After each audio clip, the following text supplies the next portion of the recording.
Hello guys, आप सब लोग कैसे हो। मुझे आशा है कि आप सब लोग अच्छे होंगे, स्वस्थ होंगे और मस्त होंगे। मैं कुलदीप राजपूत अपने YouTube channel Kaushambi education point पर आप सब लोग का तहे दिल से स्वागत करता हूं। मेरे प्यारे बच्चों, जैसा आप लोगों को पता है कि बढ़ता हुआ कदम बोर्ड परीक्षा की ओर बहुत तेजी से आपके जीवन के लिए अत्यंत उपयोगी है। यदि अभी भी तुमने अपने जीवन को लेकर के सीरियस नहीं हो गए हो तो अब हो जाइए, क्योंकि बहुत कम समय बचा हुआ है और ये समय गोल्डन है। गोल्डन मैं नहीं कहूंगा, मैं तो ये कहता हूं this time is just like a diamond. ये समय हीरे के समान है, इसलिए do not waste your costly time. Be serious for your career. तो ये समय बहुत कीमती है, आप अपने जीवन को लेकर के सीरियस हो जाइए, पढ़ाई करना शुरू कर दीजिए। पिछली वाली क्लास में हमने प्रैक्टिस नंबर फर्स्ट किया था और today we are going to do practice number second of translation belongs to class 10th, कक्षा 10 का प्रैक्टिस नंबर सेकंड ट्रांसलेशन का टॉपिक आज हम लेकर आए हैं। हम वही पॉइंट आपको बताते हैं, यानी वही ट्रांसलेशन आए हैं जिनकी उम्मीद बहुत ज्यादा है बोर्ड परीक्षा में आने के लिए। तो आइए बच्चों, हम लोग अपनी क्लास को शुरू करते हैं। Let's start our class. जैसा कि बोर्ड में आप देख सकते हो लिखा हुआ है, एक ईमानदार व्यक्ति सदैव न्याय और सच्चाई के पद का अनुसरण करता है। वह कभी किसी को धोखा नहीं देता है। ईमानदारी सच्चे सुख व शांति का स्रोत है। उसके लिए ईमानदारी ही सबसे उत्तम नीति है। आपको पता है कि ट्रांसलेशन करने से पहले हमें 3 नियमों का विशेष ध्यान रखना चाहिए। सबसे पहला क्या होता है, very first we have to recognise the tense. हम सबसे पहले हमको टेंस पहचानना होता है।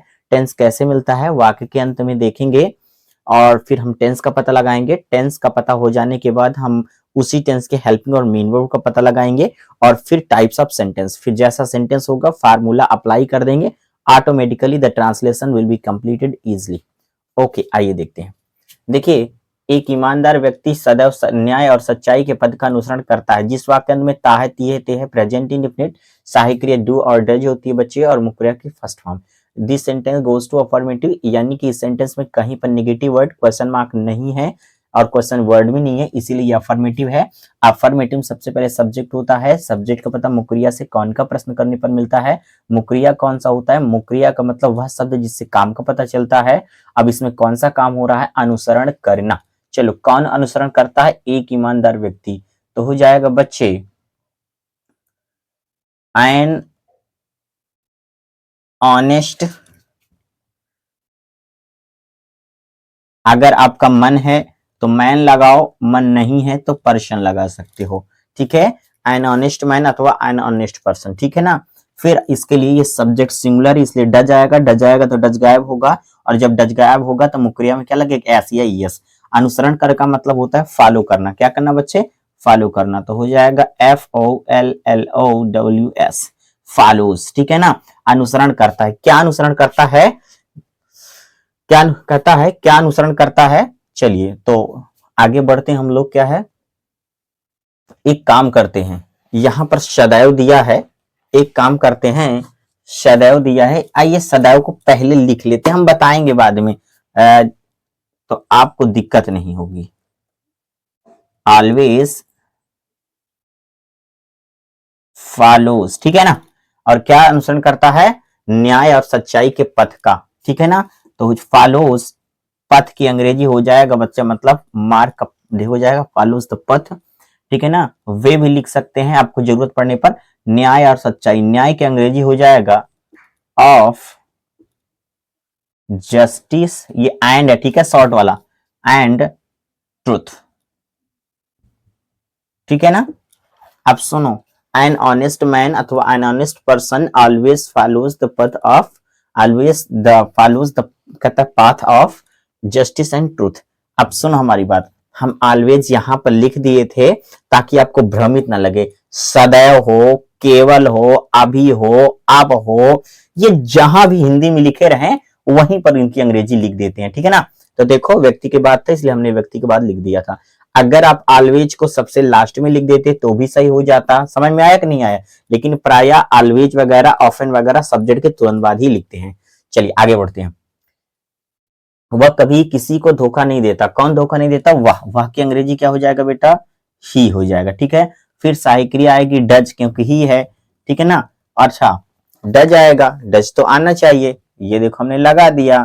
फिर हो जाएगा तीसरे नंबर पर कभी नहीं, क्या दिया, यहां से कभी और यहां से नहीं, और कभी नहीं के अंग्रेजी क्या होता है बच्चे, नेवर होता है। क्या होता है बच्चे, नेवर होता है। जब नेवर रहता है तो सहायक क्रिया डज गायब हो जाती है, ठीक है, ध्यान रखिएगा। तो जब डज गायब होगा, ठीक है, जब डज गायब हो जाएगा तो मेन वर्ब में क्या लगेगा बच्चे, एस या यस। तो ही नेवर, ठीक है ना, ही नेवर, और फिर मेन वर्ब क्या है, धोखा देना, ठीक है ना बच्चे, CHEATS चाहे DECEIVES, ठीक है ना।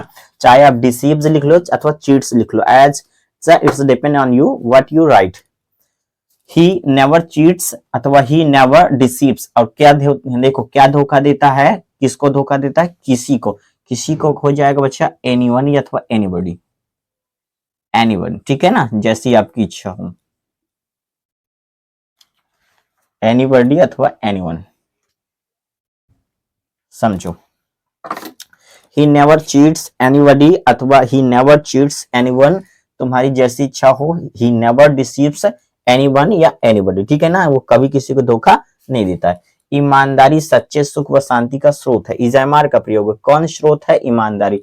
ईमानदारी की अंग्रेजी क्या होगा बच्चे, ऑनेस्टी। ऑनेस्ट का मतलब ईमानदार, ऑनेस्ट माने ईमानदारी, ऑनेस्टी हो गया।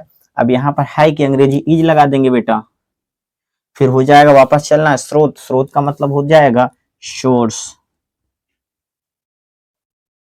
ठीक है, चाहे आप सोर्स लगा लो अथवा मीन्स लगा लो, ठीक है, चल जाता है। ऑनेस्टी इज द सोर्स, ठीक है ना, इज द सोर्स। फिर काकी के की अंग्रेजी क्या हो जाएगा बच्चे, ऑफ हो जाएगा। फिर बचा क्या है, सच्चे सुख व शांति, ठीक है ना, ऑफ, सच्चे का मतलब ऑफ, ट्रू, और सुख का मतलब हो जाएगा हैप्पीनेस, HAPPINESS, और वह की अंग्रेजी और, ठीक है ना, ठीक है ना, और जरूरत पड़ने पर आप यहां पर एंड भी लग सकते हो, ठीक है ना। और शांति की अंग्रेजी PIECE मत लिखिएगा, ठीक है बच्चे, ये गलत है, ये टुकड़ा वाला है, क्या है बच्चे, तो आपको लिखना है PEAC, ठीक है बच्चे, पीस, ठीक हो जाएगा, एंड पीस। मैंने क्या कहा, आप ट्रू हैप्पीनेस एंड पीस अथवा और ट्रू हैप्पीनेस और ऐसे कर सकते हो। उसके लिए ईमानदारी ही सबसे उत्तम नीति है। उसके लिए आया है, आइए उसके लिए अंग्रेजी हम लोग पहले लिख लेते हैं। के लिए अंग्रेजी क्या होता है बच्चे, के और लिए का फॉर, और उसके की अंग्रेजी क्या हो जाएगा, हिम, फॉर हिम, ठीक है ना। उसके लिए ईमानदारी ही सबसे उत्तम नीति, कौन है, ईमानदारी। ईमानदारी का मतलब हो जाएगा ऑनेस्टी, चल ऑनेस्टी इज, फिर हो जाएगा सबसे उत्तम नीति, सबसे उत्तम का मतलब सबसे अच्छा, उत्तम का मतलब अच्छा होता है, ठीक है ना। Honesty is the best policy, honesty is the best policy, मतलब for him honesty is the best policy. ये लो, आपका ट्रांसलेशन बड़ी आसानी से हमने कंप्लीट कर दिया है।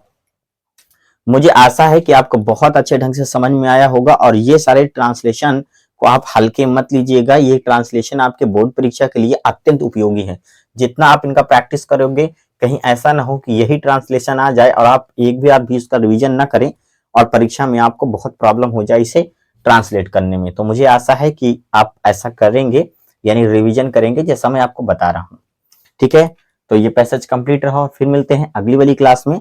लेकिन जाने से पहले हम ये कहना चाहेंगे, अगर हमारे चैनल में कोई नया है तो हमारे चैनल को लाइक जरूर कर लीजिए, सब्सक्राइब कर लीजिएगा, और फिर मिलते हैं हम तुमको अगली ही क्लास में। तब तक के लिए tata bye bye, thank you, अपना ख्याल रखिएगा, ठीक है, थैंक यू वेरी मच।